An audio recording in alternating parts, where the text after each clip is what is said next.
வேண்டும். அப்படி தளத்துக்குள்ள பிறந்து 16 வயது நிரம்பிய இளம் பாலகனாக இருக்க வேண்டும். அப்பேற்பட்ட வழியில் ஓடினேன், சென்றேன், அலைந்தேன், திரிந்தேன். எங்கு சென்றாலும் கிடைக்கவில்லை என்ன உன்னை அனுப்பினேன் தம்பி. அண்ணா கூடாது 14 மணி சரி சல்லடை போட்டு சரி அப்பேற்பட்ட பாலகன் எங்க இருந்தாலும் கொண்டு வரா கூடாது.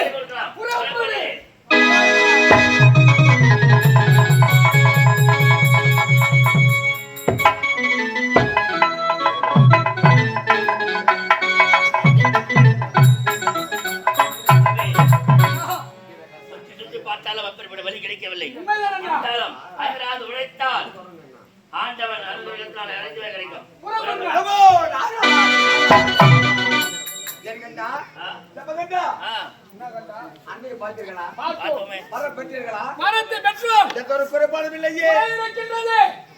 அண்ணனை சந்தித்தோம், வரமுறை பெற்றோம். ஆனால் நான் கொடுத்தவரை பலிதமாக வேண்டும் என்றால் நான் கேட்கின்ற நரபலியை கொடுக்க வேண்டும் என்று உரைத்தார்கள். எப்பேற்பட்ட நரபலியாக இருக்க வேண்டும் என்று தெரிந்தால் தெரியுமா? தாய்க்கு தலைமகளாக இருக்க வேண்டும். அவன் தொட்டு தாய் கட்டிய மங்கை தாய்க்கு தலைமகளாக இருக்க வேண்டும். அவர்கள் இருவரும் இளரும் நல்லறத்தில் இன்புற்று பிறக்கின்ற கரு தலைச்சன் கருவாக இருக்க வேண்டும். அப்படி தலைச்சன் பிறக்கின்ற குழந்தை ஆண் குழந்தையாக 16 வயது நிரம்பிய சிறு பாலனாக இருக்க வேண்டும். அப்பேற்பட்ட வழியை கொண்டு வந்து வழி கொடுத்தால் நான் நேரிலே தோன்றி கொடுத்த வரமுறை வலிதமாக்குவேன் என்று உரைத்து விட்டார். ஓடினோம், அலைந்தோம், திரிந்தோம், தேடினோம், எங்கு சென்றோம், அப்பேற்பட்ட வழி கிடைக்கவே இல்லை. என்ன செய்வது என்று தெரியாது திகைத்துக் கொண்டிருக்கின்றோம். இப்படிப்பட்ட வழி உலகம் தேடி பார்த்தீர்கள், ஆனால் எங்குமே கிடைக்கவில்லை. கையிலே வெண்ணியை வச்சு நெய்க்கு தேடி கிடக்கிறீர்கள். விளக்கம் தேவை. அப்படிப்பட்ட நரபலி இந்த நிகண்டாபுரி கோட்டையிலே இருக்குது. அண்ணா இங்கே இருக்குது அந்த வழியா இதே இடத்துல இருக்குது. அதே நரபலி. ஆமாடா டேய் இருக்குதுடா. இருக்கா? கொண்டு வா கொண்டு வா. தாய்க்கு தலைமகன் தானே? தானே. டேய் கலச்ச பிள்ளை தானே? டேய் இங்கே இருக்காடா, இங்கே இருக்கிறடா. உனக்கு வயசு என்ன? 59. 59 வயசு. இம்மா நாள் எதுக்கு இருக்கிற நீ? அதோட 9 தானா? எதுக்கு இருக்கிற? அவர் 16 வயசா இருக்கக்கூடாதா? நடப்பதை நான் சொல்றேன், இருப்பதை நான் சொன்னேன். சரி போனதுல போகட்டும். அப்பேற்பட்ட நரபலி இந்த லிகிடாபுரி கோட்டையில் இருக்குதுன்ற எங்க இருக்குது? எங்க இருக்கு அந்த பலி? தாய்க்கு நீ எதிராவது பிள்ளை. முதல் பிள்ளை தலைச்ச பிள்ளை. தலைச்ச பிள்ளை. ஆமா. கூட மனைவி அவள முதல் பெண் தலைச்ச பெண். தலைச்ச பெண். உங்கள் இருவருக்கு பிறந்திருக்கிற ஒரு மகன் விஜயகுமார். ஆமா. அவன் எத்தனாவது பிள்ளை?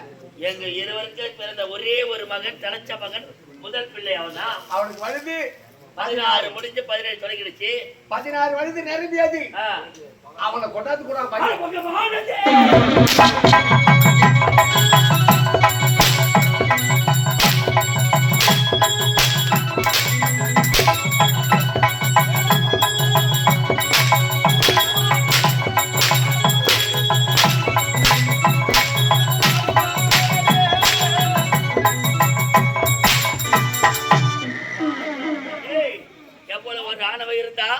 என் மகனை வெட்டுவதற்கு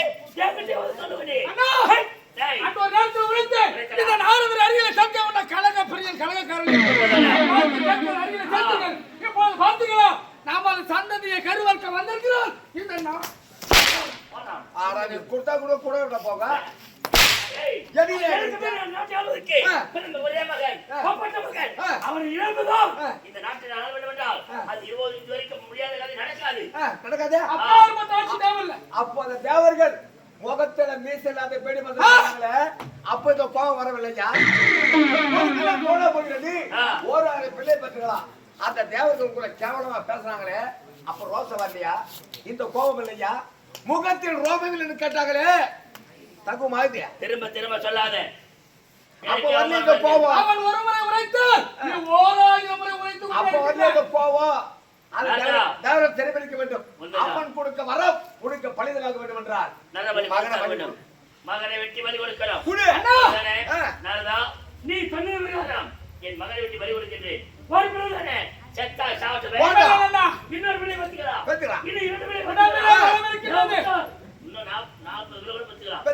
கவலை கிடையாது. ஆனால் அன்னை கண்ணெதிரை காட்சி தர வேண்டும். வரத்தை பரிதமாக்க வேண்டாம். பழிதமாக்க வேண்டும். ஆத்திரத்தில் உன்னை அடித்து விட்டேன். அந்த தேவர்களே பழிதமாக்க வேண்டும். கேட்கக்கூடாது. ஆகையால் நான் அடித்ததை பெரிதாக நினைத்துக் கொள்ளாதே. என்னை மன்னித்து விடுனார். மன்னித்தேன். அப்படியா? ஆமா. அப்படியே நான் இப்போது புறப்படுகிறேன். என் மகளை விட்டு வெளிவந்து அன்னின் அவர்களை முழுமையாக போய்கிறேன். பாத்தீங்களா? இதுதான் அரக்க புத்தி. சொல்றோம் சொன்னாலும் கேட்கறவங்களுக்கு மதி இருக்கணும்.